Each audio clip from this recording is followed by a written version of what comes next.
తిరుపతి లడ్డూ తయారీ రాజకీయ రంగు పులుముకుంది. చినికి చినికి గాలివానయ్యేటట్టే కనిపిస్తోంది.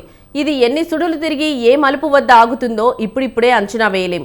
ఏపీ సీఎం చంద్రబాబు ఆరోపణలు దేశ వ్యాప్తంగా చర్చనీయాంశమైంది. లడ్డూ వివాదంపై వైసీపీ టీడీపీ మధ్య మాటల తూటాలు పేలుతున్నాయి. తాజాగా చంద్రబాబు వైఖరిపై వైసీపీ అధినేత జగన్ ప్రధానికి లేఖ రాశారు. లడ్డూ డైవర్షనం పాలిటిక్స్ పై స్పెషల్ స్టోరీ.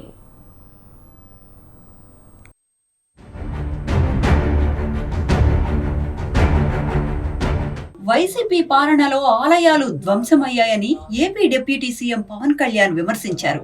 పవిత్రమైన తిరుమల శ్రీవారి లడ్డూ ప్రసాదంలో జంతు అవశేషాలు, చేప నూనె కలిపి అపవిత్రం చేసి హిందువుల మనోభావాలను దెబ్బతీయటాన్ని నిరసిస్తూ పవన్ కళ్యాణ్ 11 రోజులు ప్రాయశ్చిత్త దీక్ష చేపట్టారు.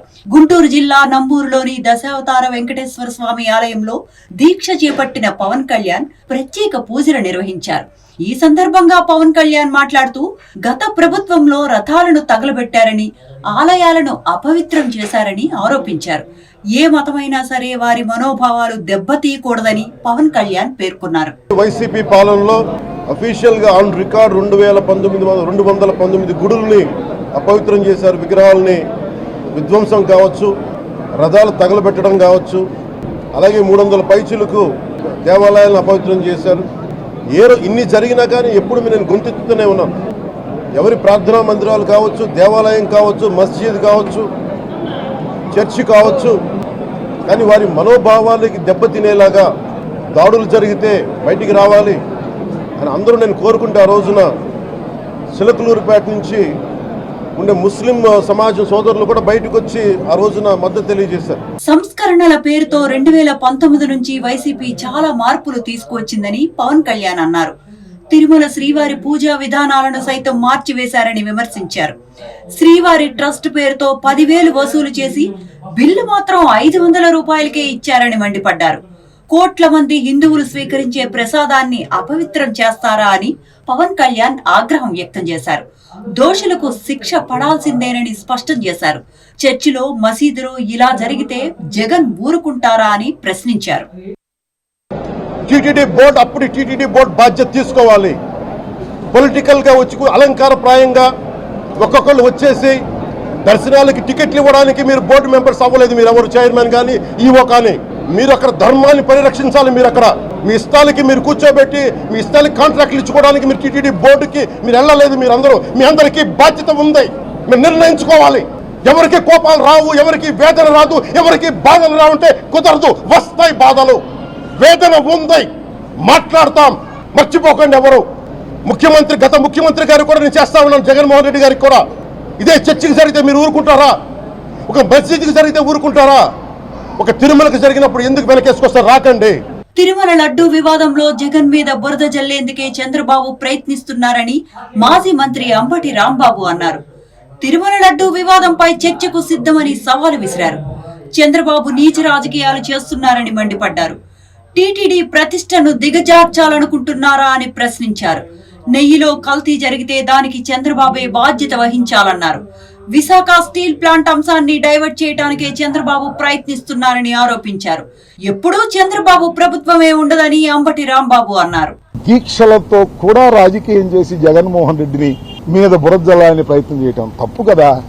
ఇలాంటి తప్పును మీరు ఎందుకు చేస్తున్నారు? అన్యాయం కదా, అక్రమం కదా. దమ్ముంటే నిరూపించండి అయ్యా, దమ్ముంటే సర్టిఫికెట్లు చూపించండి అయ్యా, దమ్ముంటే జగన్మోహన్ రెడ్డి గారి టైంలో వాడిన నెయ్యిలో ఇంప్యూరిటీస్ ఉన్నాయని చెప్పండి అయ్యా. నువ్వు చంద్రబాబు పురంధరేశ్వరి చెప్పేస్తే అయిపోద్దా? కాగితాలు చూపించాలి కదా, టెస్ట్ రిపోర్ట్లు చూపించాలి కదా. అవి మాత్రం సూపర్ అంట. అవి సూపర్ చూస్తేనంట శ్యామలరావు అది ఈవోగా అయిన తర్వాత 23వ తారీఖు వచ్చి రిపోర్ట్ చూపిస్తారంట. వాళ్ళ ప్రభుత్వంలో ఉన్నప్పుడు అప్పుడు వచ్చిన రిపోర్ట్ చూపించి జగన్మోహన్ రెడ్డి గారి మీద నడతారంట. ఏమిటి నాకు అర్థం కాలే. తిరుమల తిరుపతి దేవస్థానంలో లడ్డూ వివాదంపై విద్యుత్ శాఖ మంత్రి గొట్టిపాటి రవి తీవ్రంగా స్పందించారు. కల్తీ నెయ్యిని వాడి గత ప్రభుత్వం హిందువుల మనోభావాలను దెబ్బతీసిందన్నారు. దీనిపై విచారణ జరిపించి నిందితులను కఠినంగా శిక్షించాలని ఆయన కోరారు. మరోమారు పుణ్యక్షేత్రాలలో ఇటువంటి తప్పులు చేయకుండా ఉండే విధంగా శిక్షలు ఉండాలన్నారు. మాజీ సీఎం జగన్మోహన్ రెడ్డిపై విశ్వాసం లేకనే వైసీపీ నేతలు జనసేన పార్టీలో చేరుతున్నారని ఎద్దేవా చేశారు. తిరుపతి లడ్డు గురించి నాసిరకమైన నెయ్యి వాడారని దాని మీద విచారణ చేపిస్తూ ఉన్నాము. చాలా బాధాకరమైన విషయం. ఎందుకంటే కోట్లాది మంది హిందువుల మనోభావాలు దెబ్బతీసే విధంగా గడిచిన ప్రభుత్వం ఈ విధంగా చేసింది. ఇది క్షమించడానికి అనమాట. ఖచ్చితంగా దోషులందరినీ కూడా శిక్షించాల్సిన అవసరం ఉంది. ఇలాంటి మళ్ళీ జరగకుండా కఠినమైన చర్యలు తీసుకోవాలని కోరుకుంటా ఉన్నాం. జనసేనలోకి వస్తున్నారంటే మా పార్టీలోకి కాదు, అది వైఎస్ఆర్ పార్టీ నాయకుడు జగన్మోహన్ రెడ్డి మీద విశ్వాసం కోల్పోయారు కాబట్టి వాళ్ళ పార్టీ నాయకులందరూ కూడా ప్రత్యామ్నాయ పార్టీ కోసం ఎదుర్కొంటా ఉన్నారు. తిరుమల లడ్డూ వ్యవహారంపై వైసీపీ అధినేత జగన్ స్పందించారు. స్వార్థ రాజకీయాల కోసం చంద్రబాబు టీటీడీ ప్రతిష్టను దిగజార్చారంటూ ప్రధాని మోదీకి మాజీ సీఎం వైసీపీ అధ్యక్షుడు జగన్ లేఖ రాశారు.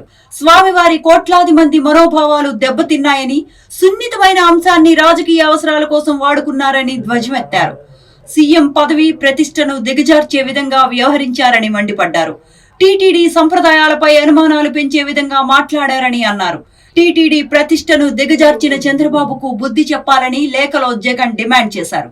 లడ్డూ వివాదంలో వాస్తవాలు ప్రపంచానికి తెలియాలని, వాస్తవాలు నిగ్గు తేల్చాలని ప్రధానికి లేఖ రాశారు.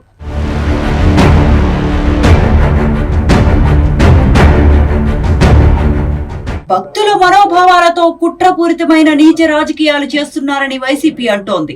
శ్రీవారి లడ్డూ ప్రసాదం నిజంగానే అపవిత్రమైందని, దోషులెవరో తేల్చేందుకే పూర్తి స్థాయి విచారణ జరిపిస్తామని టీడీపీ సర్కార్ అంటోంది. శ్రీవారి లడ్డూ కల్తీ అనేది దురుద్దేశమా లేక ఉద్దేశపూర్వకంగానే జరిగిందా అనేది ప్రభుత్వ విచారణలో తేలాల్సి ఉంది. అయితే అసలు నిజాలేంటో ఆ గోవిందునికే తెలియాలి.